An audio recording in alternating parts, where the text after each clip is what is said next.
BRS mayor Sunil రావు car దిగి కాషాయ కండువా కప్పుకునే ప్లాన్లో ఉన్నారా? కేంద్ర మంత్రి బండి సంజయ్తో సన్నిహితంగా మెలగడం గులాబీ పార్టీ కేడర్కు నచ్చడం లేదా? సునీల్ రావును బండి సంజయ్ ఎంకరేజ్ చేయడం వెనుక ఉన్న ఆంతర్యమేంటి? బీఆర్ఎస్ ఎమ్మెల్యే గంగుల కమలాకర్ మౌనం, పార్లమెంట్ ఎన్నికల్లో వినోద్ కుమార్ ఓటమితో సునీల్ రావు తన దారి తాను చూసుకుంటున్నారా? Let's watch the story.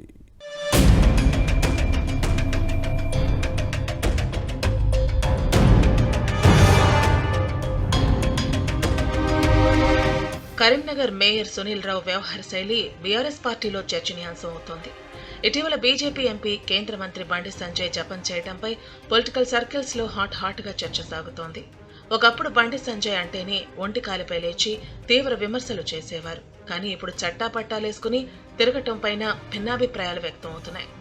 Karimnagar smart city అభివృద్ధిలో బండి సంజయ్ పాత్ర ఏమీ లేదని గతంలో చెప్పిన సునీల్ రావు ఇప్పుడు ఆకాశానికి ఎత్తుతున్నారు. దీని వెనుక ఉన్న ఆంతర్యం ఏంటన్న విషయంపై రాజకీయ వర్గాల్లో వాడీవేడి చర్చ జరుగుతోంది. స్మార్ట్ సిటీకి నిధులను తేవటంలో బండి సంజయ్ కీలక పాత్ర పోషించారని సునీల్ రావు చెప్పటాన్ని కొందరు బీఆర్ఎస్ కౌన్సిలర్లు తప్పుపడుతున్నారు.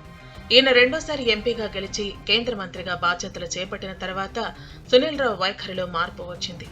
మేయర్ వ్యవహారం చూస్తుంటే ఆగస్టు లేదా దసరా నాటికి బీజేపీలోకి జంప్ అవ్వచ్చన్న చర్చ జరుగుతోంది.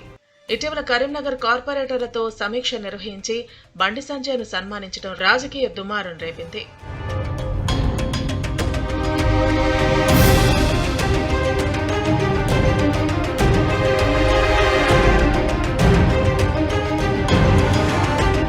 మరోవైపు కరీంనగర్ మేయర్ సునీల్ రావును బండి సంజయ్ ప్రోత్సహిస్తున్నారనే వాదనలో ఉన్నాయి. దీని వెనుక రాజకీయ కారణాలు లేకపోలేదన్న చర్చ జరుగుతోంది. గతంలో బండి సంజయ్ను స్థానిక బీఆర్ఎస్ కాంగ్రెస్ నేతలు ఎవరైనా విమర్శిస్తే బీజేపీ నుంచి కౌంటర్ ఇచ్చే దిక్కుండేది కాదు.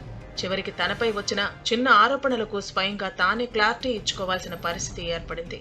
కరీంనగర్లో బండి సంజయ్ తర్వాత మరో బలమైన నేత బీజేపీలో లేరు.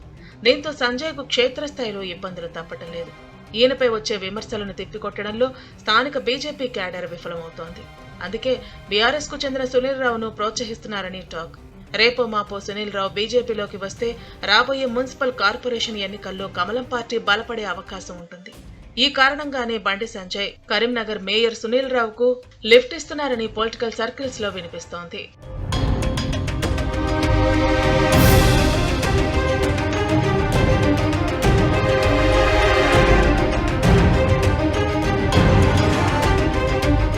ఇటీవల జరిగిన కార్పొరేటర్ల సమావేశంలో సునీల్ రావును కూడా బండి సంజయ్ ఆకాశానికి ఎత్తారు.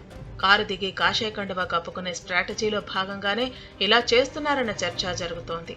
బండి సంజయ్తో కరీంనగర్ మేయర్ సునీల్ రావు సన్నిహితంగా మెలగటంపై కారు పార్టీ క్యాడర్ ఫైర్ అవుతోంది. రాష్ట్రంలో బీఆర్ఎస్ పవర్లో లేదు. పార్లమెంటు ఎన్నికల్లో కరీంనగర్ లోక్సభ సీటు నుంచి పోటీ చేసిన వినోద్ కుమార్ వరుసగా రెండోసారి కూడా ఓడిపోయారు. దీంతో తనకు రాజకీయ అండ కరువైందని భావిస్తున్న సునీల్ రావు కేంద్ర మంత్రి బండి సంజయ్ సపోర్టు తీసుకుంటున్నారట. కరీంనగర్ కారు పార్టీ ఎమ్మెల్యే గంగుల కమలాకర్ మౌనంగా ఉంటున్నారు. దీంతో సునీల్ రావు తన దారి తాను చూసుకుంటున్నారని టాక్. ఇలాంటి కారణంతోనే బండి సంజయ్తో కరీంనగర్ మేయర్ సునీల్ రావు దోస్తీ చేస్తున్నారట. మరి సునీల్ రావు బీజేపీలో చేరితే ఎంతమంది కార్పొరేటర్లు ఈయన వెంట నడుస్తారనే అంశం చర్చనీయాంశంగా మారింది. సునీల్ రావు విషయంలో మాజీ ఎంపీ వినోద్ కుమార్ ఎలాంటి స్టెప్ తీసుకుంటారో చూడాలి.